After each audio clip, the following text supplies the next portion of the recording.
Hi, I am doctor Shikha Sharma.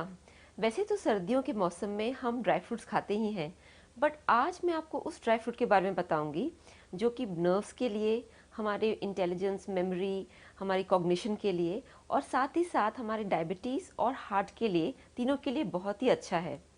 तो मैं बात कर रही हूँ वॉलनट्स यानी अखरोट के बारे में। हमने देखा है कि अखरोट नॉर्मली विंटर्स में लोग खाते हैं और उसका कारण है कि अखरोट की जो तासीर है वो थोड़ी गर्म होती है। यानी गर्मियों के मौसम में अगर आप अखरोट खाएं तो मुंह में छाले भी पड़ सकते हैं। सर्दियों के मौसम में अखरोट का बहुत ही ज़्यादा फ़ायदा है, क्योंकि गर्मी के मौसम में तो हम इसे खा नहीं सकते। इसलिए जो अखरोट के जो वाइटामिन्स हैं, उसमें मिनरल्स हैं, खासकर जैसे कि गामा टोकोफेरॉल, वो हमारी नर्वस सिस्टम के लिए बहुत अच्छा है, यानी हमारी मेमोरी के लिए और हमारी नर्वस रीजनरेशन के लिए।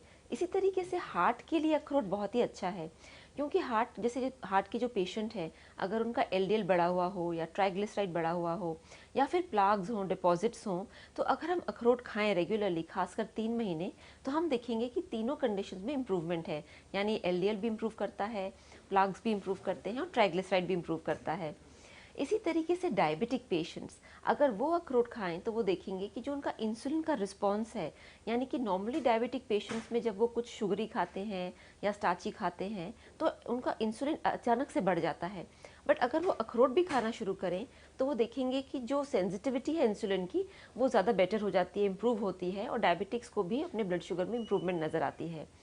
अखरोट एक्चुअली बहुत छोटे बच्चों को नहीं देना चाहिए, यानी कि 2 साल से कम उम्र के बच्चों को नहीं देना चाहिए, क्योंकि अखरोट की तासीर बहुत गर्म होती है। और वैसे भी ओल्ड एज में यानी सीनियर सिटीजन्स को अखरोट दूध के साथ देना चाहिए या फिर कोई और तासीर जैसे फ्रूट्स के साथ देना चाहिए, ताकि वो बैलेंस हो जाए। एक बहुत ही इंटरेस्टिंग रेसिपी है अखरोट की, जिसमें आप अखरोट और एप्पल्स को चॉप कर सकते हैं और उसमें हल्का सा सिनेमन का पाउडर यानी दालचीनी का पाउडर अगर आप डालें तो आप देखेंगे एक तरह का एक फ्रूट सैलड बन जाता है, जिसको आप रोज़ भी खा सकते हैं। तो ये थे कुछ फ़ायदे अखरोट खाने के। तो इस विंटर्स में आप अखरोट को खाइए और आप देखेंगे you will feel healthy and better.